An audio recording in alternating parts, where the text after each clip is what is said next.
अस्सलाम वालेकुम and welcome to the series.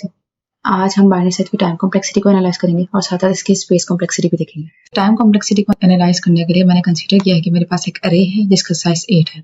अच्छा, अगर हमें इसे लीनियर सर्च के साथ करना हो तो मेरे पास कितने ऑपरेशन होंगे। हमें उसमें ये करना पड़ेगा कि मुझे यहाँ पर जाकर एक कंपेरिजन लगाना पड़ेगा, यहाँ पर जाकर एक कंपेरिजन लगाना पड़ेगा, यहाँ पर जाकर एक कंपेरिजन लगाना पड़ेगा until the end of the अरे वर्स्ट केस में। सही है, तो मेरे पास वर्स्ट केस में लीनियर सर्च में इसमें लगेंगे 8 ऑपरेशन। सही, हम देख लेते हैं हम इसे बाइनरी सर्च में किस तरीके से करते हैं। बाइनरी सर्च में हम ये करते हैं कि हमारे पास सबसे पहले जो भी अरे दी होती है उसका मिड निकालते हैं और उसके मिड को निकालने के बाद हम या तो लेफ्ट साइड ऑफ द अरे में जाते हैं या फिर राइट साइड ऑफ द अरे में जाते हैं। ठीक है, ये करते हुए हम क्या कर रहे होते हैं, हमने जो अपना सर्च स्पेस है उससे आधा कर रहे होते हैं। तो हम लोग ये करते हैं, हम लोगों ने सर्च स्पेस हमारा आधा हो गया।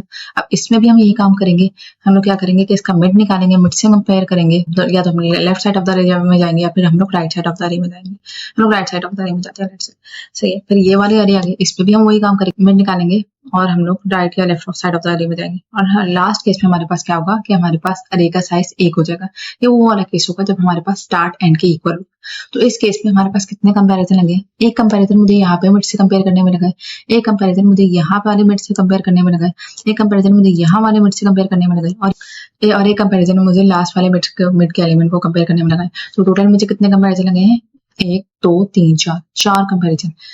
सही है, और ये हमारे पास किस तरीके से आए हैं, हमें 4 स्टेप्स लगे हैं एक 8 साइज की अरे को हाफ करते करते करते करते 1 पे पहुंचाने के लिए। तो वर्स्ट केस में जब हमारे पास अरे का साइज 8 होगा तो हमारे पास सिर्फ बाइनरी सर्च में 4 ऑपरेशंस लगेंगे। और ये हमारे पास एक छोटे नंबर के है, यानी कि 8 जो है हमारे पास n की वैल्यू जब हमारे पास अरे का साइज छोटा है तब हम लोग देख रहे हैं कि बाइनरी सर्च ने उसके ऑपरेशंस को आधा कर दिया। और जैसे जैसे हमारे पास अरे बड़ी होती जाती है ना, बहुत बड़ी हो गई अरे, तो हमारे पास लीनियर सर्च में तो अरे के साइज इतने ही ऑपरेशन लगेंगे वर्स्ट केस में। और बाइनरी सर्च में कितने ऑपरेशन लगेंगे, वो हमारे पास लॉग टाइम लगते हैं। वो किस तरीके से लगते हैं हम आगे जाके देखते हैं, और वो बहुत छोटे हो जाएंगे as compared to linear search. यहाँ पर हमारे पास असल पावर आती है बाइनरी सर्च की। ये किस तरीके से होता है हम इसको मैथमेटिकली देख लेते हैं। जैसे कि मैथमेटिकली देखने के लिए मैं कंसीडर करती हूँ मेरे पास एक अरे है जिसका साइज n है। लीनियर सर्च में मेरे पास कितने ऑपरेशन लगेंगे, n। जितनी मेरे पास अरे की साइज होगी वर्स्ट केस में उतने ही ऑपरेशन लगेंगे। ठीक है, हम ये काम करते हैं, हम लोग क्या करते हैं, हम लोग मिड फाइंड कर लेते हैं। मिड फाइंड कर लिया, उसके बाद क्या करेंगे, हम या तो लेफ्ट साइड ऑफ द अरे में जाएंगे या फिर राइट साइड ऑफ द अरे में जाएंगे, फर्स्ट हाफ में या फिर सेकंड हाफ में। हम लोगों ने वो डिसीजन किया और हम लोग सेकंड हाफ में चले गए। लेट्स से असल में जब हम लोग सेकंड हाफ ऑफ द अरे में जा रहे हैं, हम लोग क्या कर रहे हैं, अपनी सर्च स्पेस को आधा कर रहे हैं। अब हमारे पास सर्च स्पेस पहले n थी, अब n/2 रह गई है, पहले से आधी रह गई है। यहाँ पे भी हम यही काम करेंगे, हम लोग इसका मिड फाइंड कर लेंगे। मिड फाइंड करने के बाद हम क्या करेंगे, या फर्स्ट हाफ ऑफ द अरे में जाएंगे या फिर सेकंड हाफ ऑफ द अरे में जाएंगे।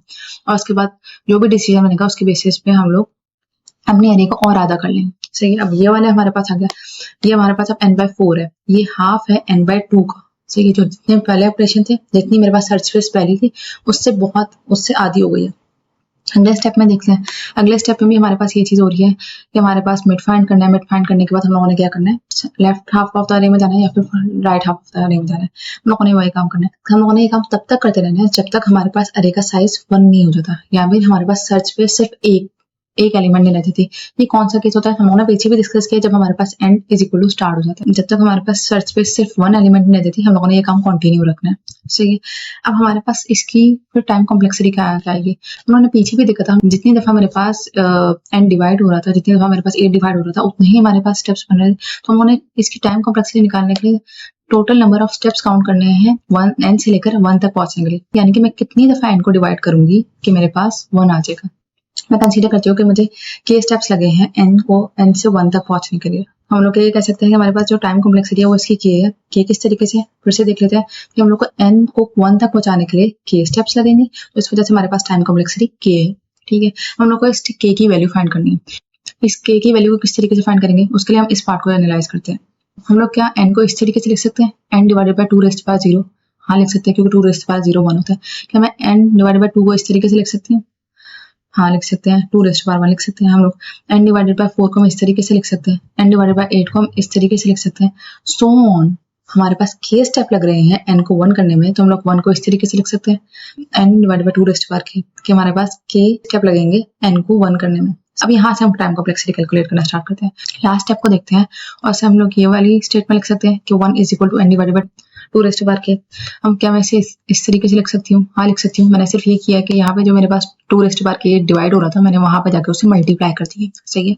अब मुझे यहाँ पे एक्सपोनेंट में मेरे पास आ गई। अपने एक्सपोनेंट में जो वेरिएबल है उसकी वैल्यू निकालनी है। उसके लिए हम क्या करेंगे, हम दोनों तरफ लॉग ले लेंगे, log to the base 2। Log ले लेता है तो क्या होता है, एक्सपोनेंट और लॉग एक दूसरे से कट हो जाते हैं और हमारे पास k की वैल्यू आ जाएगी। k की वैल्यू क्या आ गई, log टू द बेस 2।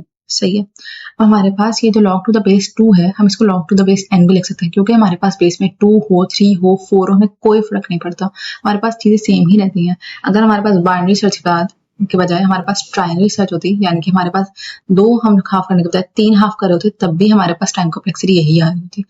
अच्छा, इससे हमारे पास ना एक मजे का कॉन्सेप्ट निकल कर आता है। जब भी आप देखोगे ना अपने पास एक फंक्शन है जिसमें रेपिडेटली हमारे पास डिवाइड हो रही है सर्च स्पेस, हम लोग उसे आधी करते जा रहे हैं या फिर हम लोग उसको डिवाइड करते जा रहे हैं, तो हमारे पास उसकी टाइम कॉम्प्लेक्सिटी में log ऑफ n आएगा ही आएगा। इसी वजह से हमारे पास इसकी टाइम कॉम्प्लेक्सिटी इंपॉर्टेंट है। सही है। तो हमारे पास यहाँ से क्या टाइम कॉम्प्लेक्सिटी आ गई, log ऑफ n। फिर से अगर हमारे पास कोई भी ऐसा फंक्शन हो जिसमें हमारे पास सर्च स्पेस या फिर जो भी हम वेरिएबल यूज करें वो बार बार डिवाइड हो रहा है, तो हमारे पास सेम नंबर से डिवाइड हो रहा है, तो हमारे पास वो log ऑफ n में आएगा ही आएगा। उसकी टाइम कॉम्प्लेक्सिटी में log ऑफ n आएगा ही आएगा। वो किसी चीज से मल्टीप्लाई होकर आ सकता है, वो किसी चीज में ऐड होकर आ सकता है, मगर log ऑफ n उसमें आएगा ही आएगा। अच्छा, वर्स्ट केस में हमारी time complexity log of n है, ये हमने देख लिया। एवरेज केस में हमारी time complexity log of n है। वो किस तरीके से, क्योंकि हम लोग बार बार डिवाइड करते जा रहे हैं और जो भी हमारे पास नंबर होगा बहुत ही करीब होगा log ऑफ n से, तो इस वजह से हम लोग एवरेज केस में उसकी टाइम कॉम्प्लेक्सिटी को log ऑफ n कर देते हैं। बेस्ट केस में इसकी टाइम कॉम्प्लेक्सिटी O1 है। बिल्कुल लीनियर सर्च की तरह। कैसे लीनियर सर्च में हम क्या करते थे, बेस्ट केस में क्या होता था, हमारे पास 0 इंडेक्स का जॉइंट होता है, उसमें हमारे पास टारगेट एलिमेंट पड़ा होता है। इसमें हमारे पास क्या होगा कि हम लोग क्या करते हैं, मिड निकालते हैं, मिड से कंपेयर करते हैं। हमारे पास पहली दफा जो मिड निकाला है उसी में हमारे पास टारगेट एलिमेंट आ गया, तो हमारे पास इस केस में क्या होगा, इसकी टाइम कॉम्प्लेक्सिटी O1 हो जाएगी। ये बेस्ट केस है। इसकी स्पेस कॉम्प्लेक्सिटी देख लेते हैं। आइटरेटिव केस में इसकी स्पेस कॉम्प्लेक्सिटी O1 है। सही है। मैंने यहाँ पे आइटरेटिव केस क्यों मेंशन किया, क्योंकि हम लोग बाइनरी सर्च को हम रिकर्जन से भी कर सकते हैं, और जब बाइनरी सर्च को हम रिकर्जन से कर होते हैं तो हमारे पास स्पेस कॉम्प्लेक्सिटी O1 नहीं रहती। तो आज का लेक्चर यहीं पर खत्म होता है। अगले लेक्चर में हम इसकी एग्जांपल्स और ड्राई रन देखेंगे। तब तक के लिए कीप प्रैक्टिसिंग। अल्लाह आपको अपने हिफ्ज़-ओ-मान में रखे और अपनी मुश्किलों को आसान फरमाए और अल्लाह अहले गज़ा की मदद फरमाए। आमीन। थैंक यू एंड अल्लाह हाफ़िज़।